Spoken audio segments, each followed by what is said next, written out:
as its pericarp.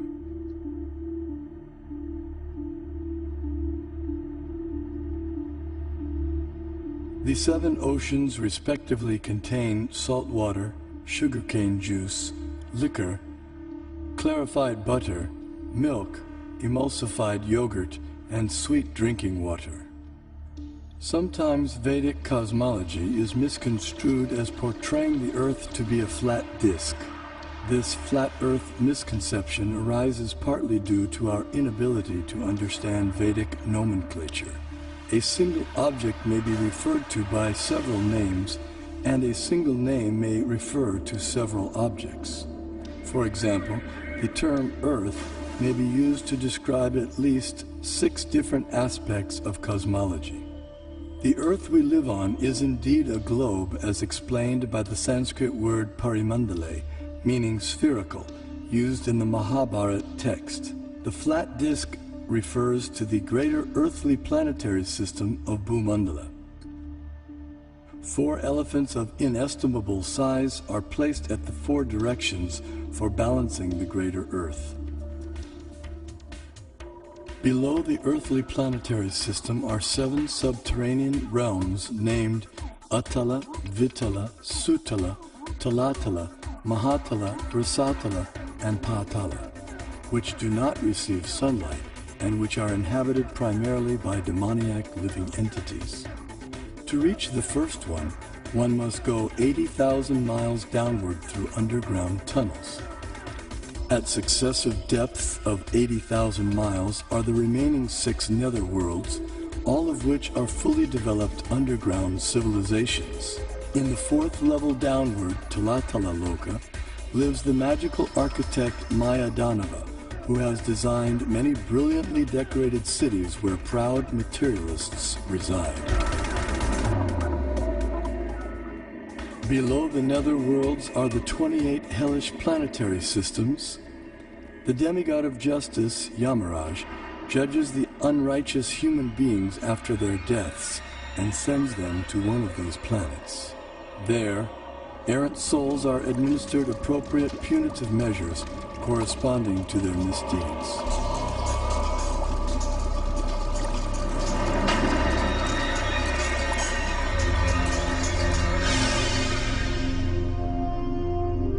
The earthly and subterranean planetary systems rest upon one of the hoods of the gigantic divine serpent, Shesha.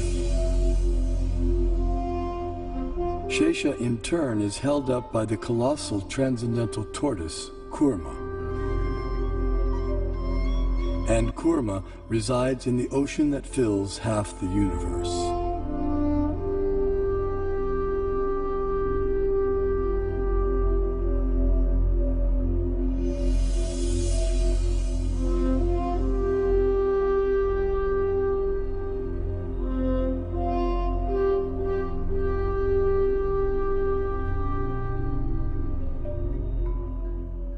We had the great stalwarts in Kerala, like Madhava, who gave infinite series formulae for sine, cosine, pi, nearly 2 centuries before Newton was born, to teach calculus to the world. Albert Einstein also recognized the contribution of Vedic mathematics to science. We owe a lot to the Indians who taught us how to count, without which no worthwhile discovery could have been made. Vedic cosmological knowledge is revealed in 2 primary texts, namely the Puranas and the Jyotisha. Among the Jyotisha texts, the Surya Siddhanta is prominent and gives precise mathematical formulae for calculating planetary motions. The Surya Siddhanta contains extraordinary astronomical calculations which predate modern science itself. However, many contemporary scholars have been unable to understand Puranic cosmology. Nevertheless, detailed studies of both texts show that their foundational astronomical principles are identical. For instance, both calculate atomic time as the time it takes for the sun to pass over an atom. Similarly, both texts calculate the frequency of planetary revolutions in terms of their retrograde motion with respect to the zodiac.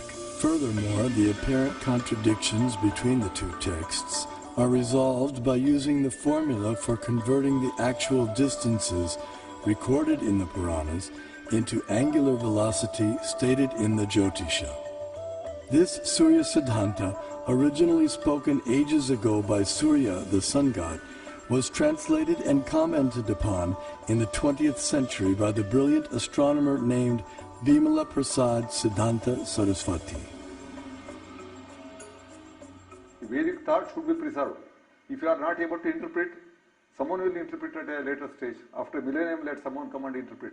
We have to preserve that. The Vedic thought, Vedic knowledge has to flow from generation to generation. I feel that there should be a planetarium strictly according to Vedic cosmology, and once the planetarium is constructed, probably at least we will give a chance to those people to comment upon it and to discard it or to accept it, etc. Vedic planetarium apparently appears to be different from the ideas of the modern scientists. But what is more important is whether Vedic planetarium idea by itself is scientific. If it is scientific, the modern scientists will have to revise their ideas about their own planetarium. That is, planetary is required on all these things. Give you a vast knowledge of the universe and so on for so many people.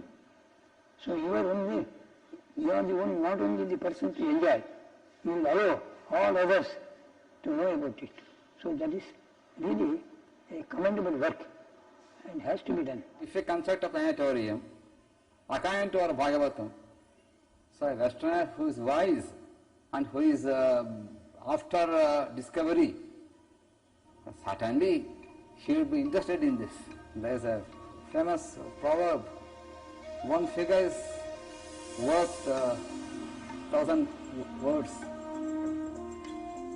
I think I can explain this proverb. One model is worth 1,000 figures. Even if you put a number of figures, you will not get the correct picture. So if you consider a three-dimensional model, certainly you can perceive things better. Albert Brush Ford, the great-grandson of automobile magnate Henry Ford, speaks about how he became involved with the Vedic Planetarium. I was in Detroit in 1976. We had purchased the Bhakti Cultural Center and had spent a year getting it fixed up, and Prabhupada came for a visit. And so it was his first visit there, and he was entertaining some guests up in his room at the Cultural Center. And he was explaining to them about the Vedic Planetarium. And so after he talked to them for a while, he turned to me and he said, so how do you like this idea about Vedic Planetarium? And I said, it's a very nice idea still, probably, because it sounded like a very interesting idea. And so he said, kind of half jokingly, okay, you can help finance. You know, and then we all laughed, myself and some of the other devotees had a good laugh. But just at that moment, someone took a picture. So at home, I have that picture sitting on my desk. So at that moment, Prabhupada planted the seed that I should be involved in helping to finance the Temple of Vedic Planetarium. So 30 years later, here I am.